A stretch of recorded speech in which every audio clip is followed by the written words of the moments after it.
प्रिय विद्यार्थी, good morning. आज हम बीए पार्ट फर्स्ट के पेपर पॉलिटिकल साइंस के पेपर फर्स्ट में अराजकतावाद के बारे में चर्चा करेंगे। अराजकतावाद एक राजनीतिक विचारधारा है। व्यक्ति और राज्य के पारस्परिक संबंधों को लेकर अनेक विचारधाराओं का विकास हुआ है और इन विचारधाराओं में हम व्यक्तिवाद, आदर्शवाद, मार्क्सवाद, समाजवाद, अराजकतावाद, ये विविध प्रकार की विचारधाराएं रही हैं। इन सारी विचारधाराओं में ये देखने का प्रयास किया है कि राज्य के कार्य, शक्ति व अधिकार कितने होने चाहिए, व्यक्ति की स्वतंत्रता कितनी होनी चाहिए, व्यक्ति और राज्य के परस्पर संबंध कैसे होने चाहिए, इनको लेकर इन विभिन्न विचारधाराओं का विकास हुआ है। अराजकतावादी विचारधारा एक ऐसी विचारधारा है जो राज्य को पूर्णतया मानव विरोधी संगठन मानती है और इसे पूरी तरह से समाप्त करने के पक्ष में है। तो इस दृष्टि से देखें तो ये प्रकृति से, यानी जो अराजकतावादी विचारधारा है वो अपनी प्रकृति से अराजनीतिक विचारधारा कहलाती है। यदि हम राजनीति विज्ञान के चिंतन में देखते हैं तो पाते हैं कि हीगल के द्वारा उग्र प्रत्ययवादी या राज्यवादी विचारधारा का विकास किया गया था और उसके एकदम से ये विपरीत विचारधारा है। हीगल के दर्शन को हम देखें तो उन्होंने ये कहा था कि राज्य ईश्वर का मूर्त रूप है और पृथ्वी पर राज्य स्वयं एक साध्य है। तो इस तरह से हीगल ने राज्य को सर्वेसर्वा बना दिया। लेकिन अराजकतावादी ये मानते हैं, न तो ईश्वर को मानते हैं, ईश्वर की सत्ता में विश्वास करते हैं और न ही राज्य के पक्ष में हैं।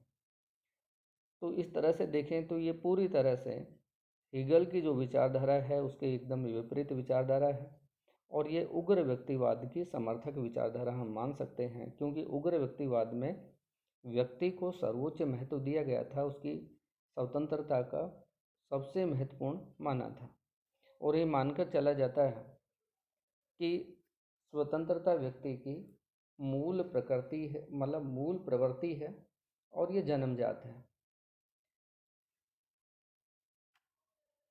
और राज्य व्यक्ति की इस स्वतंत्रता पर प्रतिबंध लगाने वाली एक संस्था है जो व्यक्ति की स्वतंत्रता को सीमित करती है। इसलिए ये राज्य विहीन और वर्ग विहीन जो मार्क्सवादी विचारधारा है उस विचारधारा के भी से भी ये मेल खाती है, लेकिन ये पूर्णतया राज्य सत्ता की विरोधी है और राज्य सत्ता की विरोधी होने का एक प्रमुख कारण ये है कि ये व्यक्ति को पूरी तरह से स्वतंत्रता देने के पक्ष में है।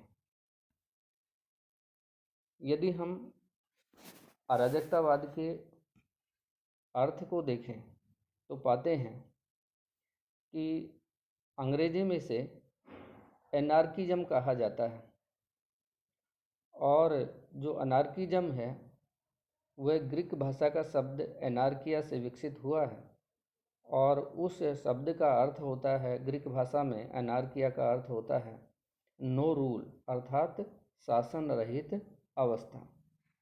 यदि हम शाब्दिक दृष्टि से देखें तो ये एक ऐसी विचारधारा है जो राज्य अथवा शासन का अंत करना चाहती है,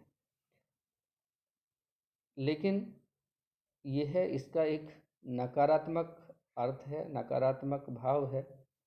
लेकिन इस नकारात्मक भाव के साथ साथ इसका सकारात्मक उद्देश्य या भाव जुड़ा हुआ है, क्योंकि यह एक ऐसे समाज की स्थापना की पक्षधर है जिसमें व्यक्ति के ऊपर किसी बाह्य शक्ति का कोई बंधन नहीं हो, व्यक्ति पूर्ण रूप से स्वतंत्र हो और जो व्यक्तियों के पारस्परिक संबंध हैं वे परस्पर एकता, सहयोग, प्रेम, स्वतंत्रता और समानता पर आधारित हों। यदि हम अराजकतावाद से संबंधित कुछ परिभाषाओं पर विचार करते हैं तो इसका अर्थ और स्पष्ट हो जाता है। सबसे पहले हम ईवी जेनकर की परिभाषा लेते हैं। तो उन्होंने कहा है, अपने आदर्श अर्थ में अराजकतावाद का अर्थ है व्यक्ति को पूर्ण स्वतंत्रता देना। वह अनियंत्रित स्वशासन की प्राप्ति, जिसका तार्किक अर्थ है किसी भी बाह्य शासन का अभाव। तो ईवी जेनकर की जो परिभाषा है वो ये कहती है कि ये पूरी तरह से व्यक्ति को पूर्ण एवं अनियंत्रित स्वशासन की पक्षधर है और ये व्यक्ति के ऊपर किसी भी बाह्य शासन का विरोध करती है। दूसरी परिभाषा हम हक्सले की लेते हैं। अराजकतावाद समाज की वह अवस्था है जिसमें प्रत्येक व्यक्ति अपना शासक स्वयं ही होगा, अर्थात यह प्रत्येक प्रकार की शासन व्यवस्था की विरोधी है कि व्यक्ति अपना शासक स्वयं होगा, अर्थात उस पर किसी दूसरी सत्ता का या दूसरे व्यक्तियों का कोई नियंत्रण नहीं होगा। डिकिंस की परिभाषा हम लेते हैं। तो डिकिंस ने लिखा है कि अराजकतावाद व्यवस्था का भाव नहीं है, यह शक्ति का अभाव है। शासन का अर्थ है बाध्यता, बहिष्कार, विनाश तथा विभाजन, जबकि अराजकता का अर्थ है स्वतंत्रता, एकता व प्रेम। तो डिकिंस महोदय ने अपनी परिभाषा में ये कहा है कि अराजकता व्यवस्था का अभाव नहीं है, यह शक्ति का अभाव है। शासन का अर्थ होता है बाध्यता, बहिष्कार, विनाश तथा विभाजन, जबकि अराजकता का अर्थ है स्वतंत्रता, एकता व प्रेम। तो इस तरह से हम देखें तो इन सारे जो जितने भी परिभाषाएं दी गई हैं उनमें व्यक्ति की स्वतंत्रता को महत्व दिया गया है और व्यक्ति के ऊपर किसी भी तरह का कोई बंधन है, चाहे वो बंधन राज्य के द्वारा आरोपित हो, ईश्वर के द्वारा हो या धर्म के द्वारा हो या निजी संपत्ति का हो, इन सारे बंधनों को ये मानवता विरोधी मानते हुए अस्वीकार करती है और व्यक्ति के ऊपर किसी भी तरह के बंधन या नियंत्रण को स्वीकार करने के पक्ष में नहीं है, क्योंकि इसकी मान्यता ये है कि राज्य और जो अन्य बाध्यकारी संस्थाएं होती हैं उन बाध्यकारी संस्थाओं के विकास में इन विचारधाराओं का ये परस्पर प्रेम, भाईचारा, शांति व सहयोग पर बल देती है कि व्यक्ति बिना किसी बंधन के, बिना किसी नियंत्रण के परस्पर प्रेम, भाईचारा, सहयोग और शांति से परस्पर व्यवहार करेंगे। जहाँ तक अराजकतावादी विचारधारा का विकास है,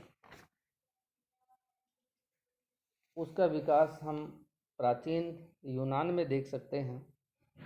प्राचीन यूनान में प्लेटो व अरस्तु के बाद एपिक्यूरियन व स्टोइक दार्शनिकों ने अपने चिंतन में अराजकतावाद को महत्व दिया था, क्योंकि उनके चिंतन का जो विषय था वो नागरिक के स्थान पर उन्होंने व्यक्ति को बनाया था। एपिक्यूरियन विचारकों को धर्म से घृणा थी और वे राज्य तथा राजनीतिक जीवन में उसके हस्तक्षेप को पसंद नहीं करते थे, क्योंकि उनका मानना यह था कि धर्म और राज्य व्यक्ति के भौतिकतावादी सुखी जीवन के मार्ग में सबसे बड़े बाधक हैं। स्टोइक जो विचारक थे उन्होंने भी राज्य के कानून की तुलना में प्राकृतिक कानूनों को महत्व दिया था। इसी तरह से हम देखते हैं कि दार्शनिक जो अराजकतावादी विचारधारा है उसका एक प्रमुख स्रोत ईसाई धर्म भी माना जाता है, जिसमें ईश्वरीय सत्ता की तुलना में राज्य को एक अधम कोटि या निम्न कोटि की सत्ता सिद्ध की है।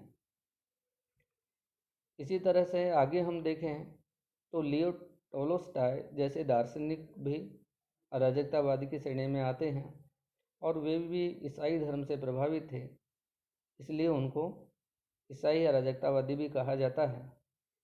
यदि हम भारत के चिंतन में देखें तो वेदांत और अद्वैतवादी दर्शन हैं, उनमें भी दार्शनिक अराजकतावाद के तत्व मौजूद थे। महात्मा गांधी की विचारधारा में भी हम दार्शनिक अराजकतावादी लक्षणों को महसूस कर सकते हैं, ढूंढ सकते हैं। बाद के समय में हम देखें तो बाकुनिन और क्राफ्टकानिन जैसे भौतिकतावादी अराजकतावादी विचारकों के चिंतन पर भी आधुनिक मानववाद तथा प्राकृतिक विज्ञानों की प्रगति का प्रभाव स्पष्ट रूप से दिखाई देता है। क्योंकि जो भौतिकतावादी अराजकतावादी थे, उन्होंने स्वतंत्रता, समानता एवं नैतिकता में विश्वास व्यक्त किया और व्यक्ति के ऊपर किसी भी तरह का जो बाध्यकारी बंधन है, चाहे वो धर्म का हो, निजी संपत्ति का हो या राज्य का हो, उनको पूरी तरह से नकार दिया है। यदि हम आधुनिक काल में देखें तो जो प्रमुख अराजकतावादी विचारक माने जाते हैं, उनमें विलियम गाडविन हैं, थॉमस हॉजिकिन हैं, टॉलस्टॉय हैं, प्रोदा हैं, वारेन हैं, टक्कर है, माइकेल बाकुनिन हैं, प्रिंस क्रापाटकिन हैं। ये प्रमुख आधुनिक अराजकतावादी विचारक माने जाते हैं।